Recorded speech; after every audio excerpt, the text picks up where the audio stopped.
नमस्कार दोस्तों, आप सभी का लॉ सीखो के दैनिक समाचार विश्लेषण में चलिए आज के आर्टिकल्स देखते हैं। आज का जो हमारा आर्टिकल है पहला, ये द हिंदू से लिया गया है। दुर्लभ रोग जो होते हैं उसके लिए एक राष्ट्रीय नीति बनाई है हमारी सरकार ने, उसके बारे में हम बात करेंगे।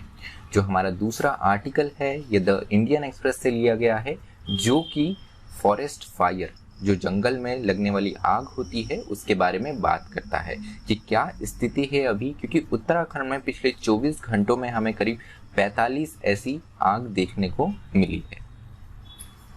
तो चलिए मैं आगे बढ़ूं, उससे पहले लॉ सीखो के प्रोजेक्ट मैवरिक के बारे में आपको बताना चाहूँगा। ये क्लैट के लिए एक ऑलमोस्ट फ्री कोर्स है जो कि 100 रुपये की राशि में उपलब्ध है।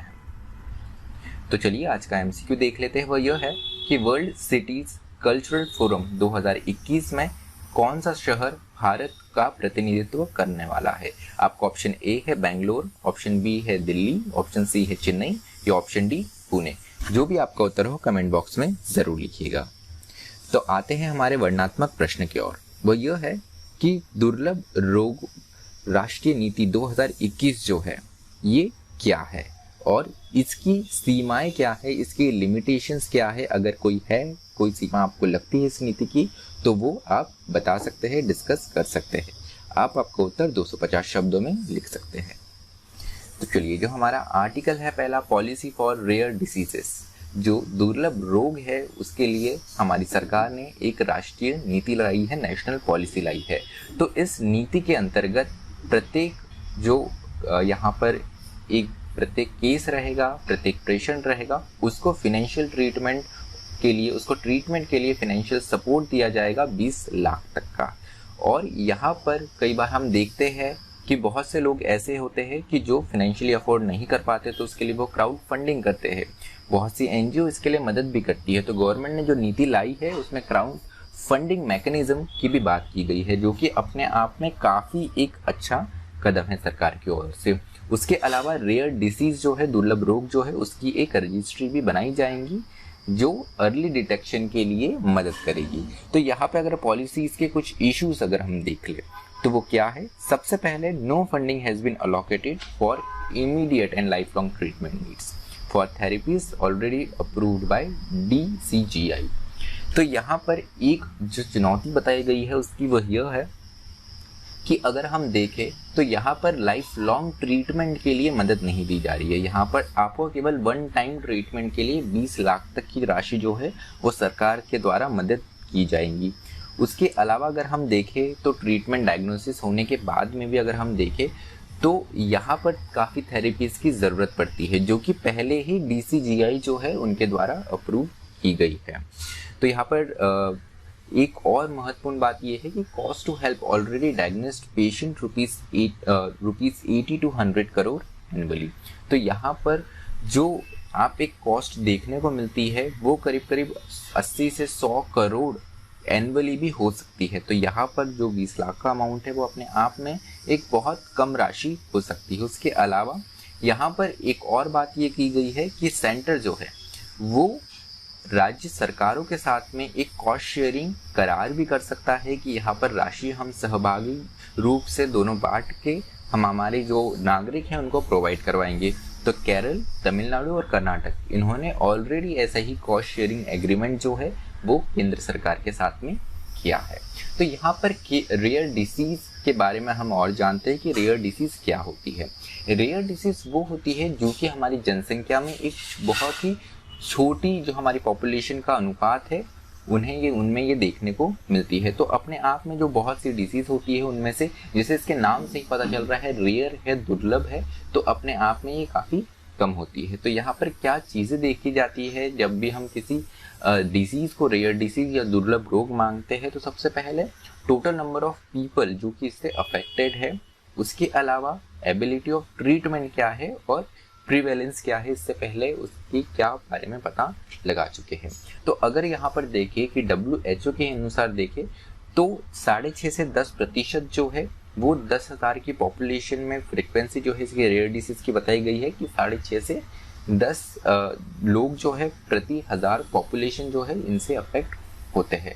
और इसमें अगर हम कुछ उदाहरण की बात करें तो inherit cancers, auto immune disorder, congenital malformations, ये कुछ ऐसे ही डिसीज है जो कि रेयर डिसीज, दुर्लभ रोगों की श्रेणी में आती है। तो अगर हम देखें तो 7,000 तक अभी रेयर डिसीजेस जो है, दुर्लभ रोग जो है, बीमारियां जो है वो पाई गई है। भारत में अगर देखें तो 70 मिलियन जो है पेशेंट्स है रेयर डिसीज के। तो यहाँ पर अगर हम बात करें तो 1 in 20 Indian patient diagnosed with a rare disease, तो 20 में से हर एक जो इंडियन होता है उसे रेयर डिसीज देखने को मिलती है। तो चलिए दूसरे आर्टिकल पे आते हैं, फॉरेस्ट फायर के बाद में जो जंगलों में नियमित आग हमें देखने को मिलती है, जो एक बड़ा विषय बन गया है ये। तो यहाँ पे उत्तराखंड ने पिछले 6 महीनों में करीब ऐसे 1000 इंसिडेंट देखे हैं जहाँ पर उनको फॉरेस्ट फायर के इंसिडेंट्स देखने को मिले हैं। उसके अलावा अगर हम बात करें तो पिछले 24 घंटों में 45 ऐसे इंसिडेंट जो है फॉरेस्ट फायर के ये हो चुके हैं उत्तराखंड में। इसमें जान और माल की भी हानि हुई है।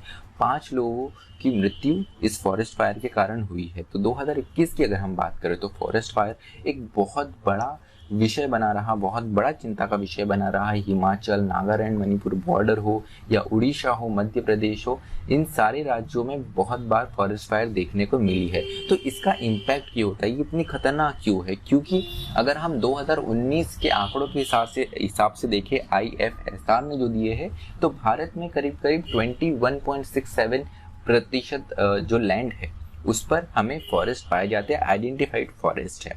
तो यहाँ पर अगर हम फॉरेस्ट नॉर्थ ईस्ट और सेंट्रल इंडिया के फॉरेस्ट देखें तो इन्हें सबसे ज़्यादा खतरा रहता है फॉरेस्ट फायर से, जो आग लगती है जंगल में उनसे। तो असम, मिजोरम और त्रिपुरा, ये 3 राज्य ऐसे हैं जो कि एक्सट्रीमली प्रोन एरियाज में आते हैं, जहाँ पे हमें कई बार फॉरेस्ट फायर देखने को मिलती है। वही आंध्रा, मणिपुर, मेघालय, मिजोरम, नागालैंड, उड़ीसा, महाराष्ट्र, बिहार और यूपी, ये वेरी हाईली प्रोन एरियाज में आते हैं।